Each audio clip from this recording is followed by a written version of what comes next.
Hello guys, आज मैं blue box season 2 के एपिसोड 14 को एक्सप्लेन करने वाला हूँ। लास्ट चैप्टर के एंड में ताइकी और चिनात्सु स्टोरेज रूम के क्लोसेट में लंच कर रहे थे और कुछ लड़के सामान ढूंढते हुए वहाँ जा रहे थे और चिनात्सु और ताइकी को डर लग रहा था कि वो पकड़े जाने वाले थे। और अब आगे वो बंदे क्लोसेट का गेट ओपन करने ही वाले थे कि एक बंदे को वो सामान मिल जाता है जो वो ढूंढ रहे थे और ताइकी और चिनात्सु बच जाते हैं। और चिनात्सु कहती है हम अपने रिलेशनशिप को कुछ टाइम और छुपा के रखे तो कैसा रहेगा। वो अपने रिलेशनशिप को रिवील करने के लिए अभी पूरी तरह से रेडी नहीं थी। ताइकी कहता है तुम सही हो, अगर मेरे दोस्तों को मेरी डेटिंग के बारे में पता चला तो वो मुझ पे क्वेश्चंस की झड़ी लगा देंगे। चिनात्सु कहती है इसके बदले मुझे हग चाहिए। ताइकी पूरा लाल हो जाता है। चिनात्सु कहती है अभी आफ्टरनून की एक्टिविटी बची हुई है, मुझे रिचार्ज होना है। फिर ताइकी उसे हग करता है। लास्ट टाइम क्रिसमस पे चिनात्सु ने उसे सडनली हग कर लिया था, इसीलिए वो उसे काउंट नहीं कर रहा है। ये उनका पहला हग था और भले ही वो एक ही शैम्पू यूज करते थे पर फिर भी उसे चिनात्सु से बहुत अच्छी खुशबू आ रही थी। हक करने के बाद चिनात्सु कहती है मैं आफ्टरनून कंपटीशन में अपना बेस्ट दे सकती हूँ और ताइकी जमीन पे बिछ जाता है। उसका दिल बहुत जोरों से धड़क रहा था। अब स्पोर्ट्स फेस्टिवल का final event relay race start होती है। रेड एंड ब्लू टीम के स्कोर में बस 5 पॉइंट्स का ही डिफरेंस था,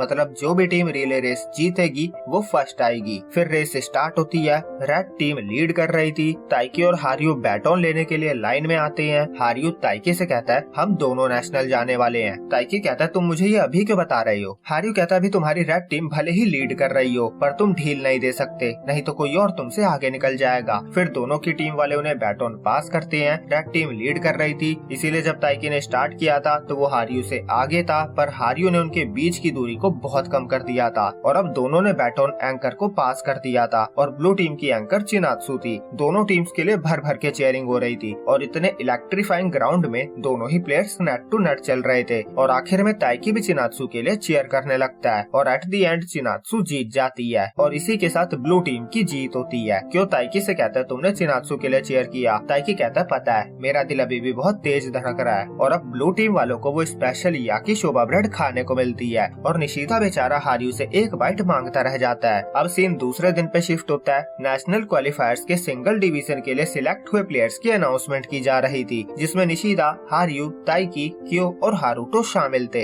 हारुतो ताइकी से कहता है अब मैं तुम्हें अपनी पूरी स्किल दिखाऊंगा। ताइकी कहता है तुम तो बड़े खुश लग रहे हो। दूसरी तरफ अयामे भी फुल जोश में थी, जैसे कि वो खुद गर्ल्स बैडमिंटन टीम से खेलने वाली हो। क्यों कहता है सर्व तो तुमसे होता नहीं है और तुम बनोगी प्लेयर। ये सुनकर अयामे को गुस्सा आ जाता है, पर फिर उसे याद आता है कैसे क्यों इस स्कैवेंजर हंट रेस में उसका हाथ पकड़ के उसे ले गया था और वो ब्लश करने लगती है। दूसरी तरफ हिना की कोच उसकी परफॉर्मेंस से बहुत खुश थी, क्योंकि हिना लास्ट ईयर से भी बहुत अच्छा परफॉर्म कर रही थी और हारुतो और ताइकी उसे देख रहे थे, इसीलिए वो उनसे पैसे मांगती है। ताइकी से 2000 येन और हारुतो से 15,000 येन, क्योंकि स्पोर्ट्स फेस्टिवल पे उसने टाइट कपड़े पहनने वाली बात बोली थी। हारुतो माफी मांगता है पर हिना उसके फोरहेड पे उंगली मारकर चली जाती है और आगे से केयरफुली अपना मुंह खोलने की चेतावनी देकर जाती है। इस बीच गर्ल्स बास्केटबॉल टीम अपने फॉर्मेशन और स्ट्रेटजीज पे काम कर रही थी और फिर जब वो ब्रेक लेते हैं तो नागिशा चिनात्सु को बताती है उसकी दोस्त की टीम का प्रैक्टिस मैच शेइशो से हुआ था और युमेका की वजह से वो बहुत टफ अपोनेंट बन चुके हैं। ऐसा लग रहा है उसने कभी ब्रेक लिया ही नहीं था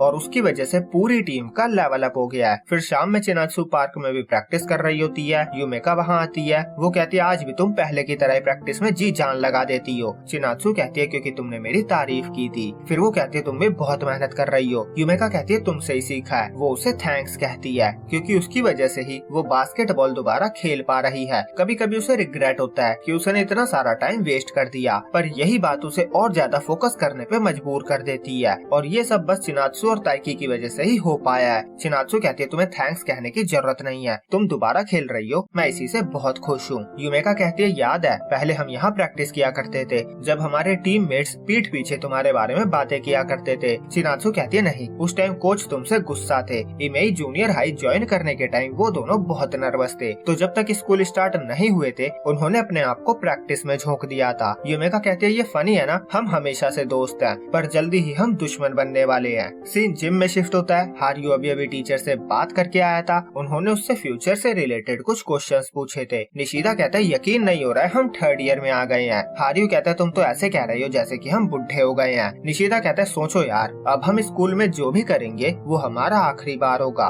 वहीं ताइकी हारुतो के साथ प्रैक्टिस कर रहा था। हारुतो का शॉट लाइन से बाहर जाता है और वो आउट हो जाता है। ताइकी उसे एडवाइस देता है जिससे वो टूर्नामेंट में सेम गलती रिपीट ना करे, और फिर वो उसे उसका ट्रिक शॉट सिखाने को कहता है, क्योंकि उसे लगता है अगर वो ट्रिक शॉट सीख गया तो वो और स्ट्रॉन्ग बन जाएगा। हारुतो कहता है मुझे कोई प्रॉब्लम नहीं है, पर अगर तुम्हें सीखना ही है तो योडो से सीखना चाहिए, तुम्हारा स्टाइल योडो से मिलता है। और ये बातें अकारी सुन लेती है। वो सोचती है क्या उसे ताइकी से बात करने जाना चाहिए, पर उसे याद आता है ताइकी ने अपने रिलेशनशिप के बारे में बताने से मना कर दिया था। पर वो मुंह फटती, वो हिम्मत करके ताइकी को इस वीकेंड पे बुलाती है। तभी उसे रियलाइज होता है ये अच्छा साउंड नहीं कर रहा है। वो जल्दी से कहती है मेरा वो मतलब नहीं था, मैं तो अपने भाई के साथ प्रैक्टिस करने वाली हूँ, तो सोचा तुम्हें भी बुला लूं। हारुतो भी ताइकी को जाने के लिए कहता है, क्योंकि जो बंदा खुद नेशनल खेल के आया हो उससे इंस्ट्रक्शंस मिलने से अच्छा और क्या हो सकता है। अकारी हारुतो से पूछती है क्या वो भी आएगा, और फिर सीन पार्क के शेड में शिफ्ट होता है जो चिनात्सु और ताइकी का सीक्रेट मीटिंग प्लेस था। ताइकी उसे बताता है कि सैटरडे को वो नॉर्मल प्रैक्टिस खत्म करने के बाद योडो के साथ प्रैक्टिस करने जाएगा। नेशनल आने में बस कुछ ही दिन रह गए हैं, तो जब भी योडो के पास टाइम होगा वो उसे सिखाएगा। चिनात्सु कहती है नेशनल गए हुए बंदे से सीखना तो बहुत अच्छा होगा। ताइकी कहता है अच्छा उसकी बहन हमारे स्कूल में है, मुझे भी बहुत कुछ सीखना है। चिनात्सु सोचती है अगर ये योडो के साथ होगा तो अकारी भी वहाँ होगी। वो नर्वस हो रही थी पर उसे ताइकी पे पूरा भरोसा था। अब सैटरडे को हारुतो और ताइकी योडो के साथ प्रैक्टिस करने जाते हैं। योडो अकारी से शटल कॉक की बकेट मांगता है। अकारी बकेट लेके जा ही रही होती है पर उसका पैर स्लिप होता है और पूरी बकेट योडो के सर पे गिर जाती है, और तभी हारुतो और ताइकी भी एंटर करते हैं। योडो कहता है तुम दोनों पहले से बड़े हो गए हो, और वो हारुतो से कहता है तो तुम इमेज चले गए, ये मेरे लिए थोड़ा शॉकिंग है। उसके बाद सब शटल कॉक को उठाते हैं। योडो ताइकी से कहता है तुम्हें ट्रिक शॉट सीखना है, तुम्हें नहीं लगता है तुमने आने के लिए बहुत लेट कर दिया है। हारुतो के शॉट फर्स्ट क्लास है तो तुम्हें वो अच्छे लगे होंगे, पर तुम्हारे पास तो 3 वीक भी नहीं बचे हैं। नए शॉट के चक्कर में अगर तुम और ज्यादा गलतियां करने लगे तो सिचुएशन और खराब हो जाएगी, दूसरे शब्दों में कहे तो तुम हार जाओगे। ताइकी कहता है पर मुझे लगता है मुझमें अभी भी कुछ कमी है। योडो कहता है चलो एक मैच खेलते हैं, तभी तो मुझे पता चलेगा कि तुम कितने पानी में हो और मैं तुम्हारी हेल्प कर भी सकता हूँ या नहीं। फिर वो एक मैच खेलते हैं। ताइकी सोचता है हमने फायरवर्क फेस्टिवल वाले दिन प्रैक्टिस की थी, पर इस तरह से इसके साथ मुकाबला करना ऐसा लग रहा है जैसे मैं टावर की दीवार को फेस कर रहा हूँ। मैच में योडो फील्ड शॉट खेलता है पर ताइकी स्मैश कर लेता है, पर एट द एंड योडो ही स्कोर करता है। और अकारी कहती है मैं उसके इसी शॉट को हिट बैक करना चाहती हूँ। और योडो ताइकी से कहता है तुम इतने भी बुरे नहीं हो, तुम्हें लगता होगा तुम्हारा हथियार तुम्हारी पावर है, पर तुम्हारा सबसे बड़ा हथियार तुम्हारा फुटवर्क है। ऑफेंस के टाइम तुम्हारा फुटवर्क अच्छा है, तुम अपने आप को अच्छी पोजीशन में लाकर अपने बॉडी वेट को स्मैश करते हुए लगाते हो।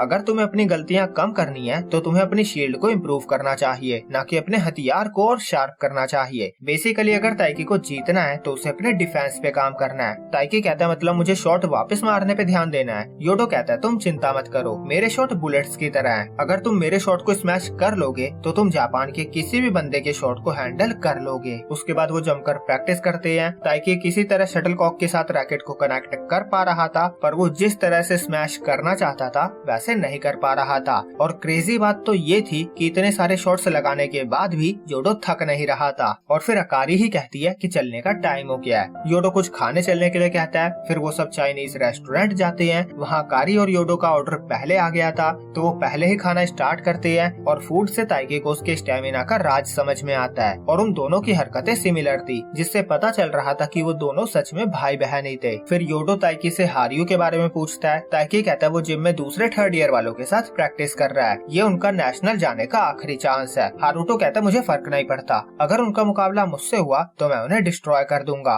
ताइकी सोचता है वो सब मुझसे अलग ही प्रेशर फील कर रहे होंगे। तभी उसका फोन बजता है। वो कॉल पिक करने बाहर जाता है। योडो कहता है पक्का उसकी गर्लफ्रेंड का होगा। हारुतो कहता है फैमिली का होगा, और अकारी कहती है मैंने नहीं सुना कि उसकी गर्लफ्रेंड है। हारुतो कहता है ताइकी को देखकर नहीं लगता कि वो फैमिली से ज्यादा क्लोज है। योडो एग्री करता है। अकारी कहती है क्या रीजन हो सकता है कि एक कपल अपने रिलेशनशिप को सीक्रेट रखना चाहते हैं। हारुतो कहता है चीटिंग, और क्या, पर अकारी नहीं मानते कि ताइकी चीट कर सकता है। और फिर ताइकी वापस उन्हें ज्वाइन करता है। वो बताता है घर से फोन था और वो डिनर के लिए पूछ रहे थे। फिर वो सब साथ में डिनर करते हैं और ये एपिसोड यहीं पे एंड होता है।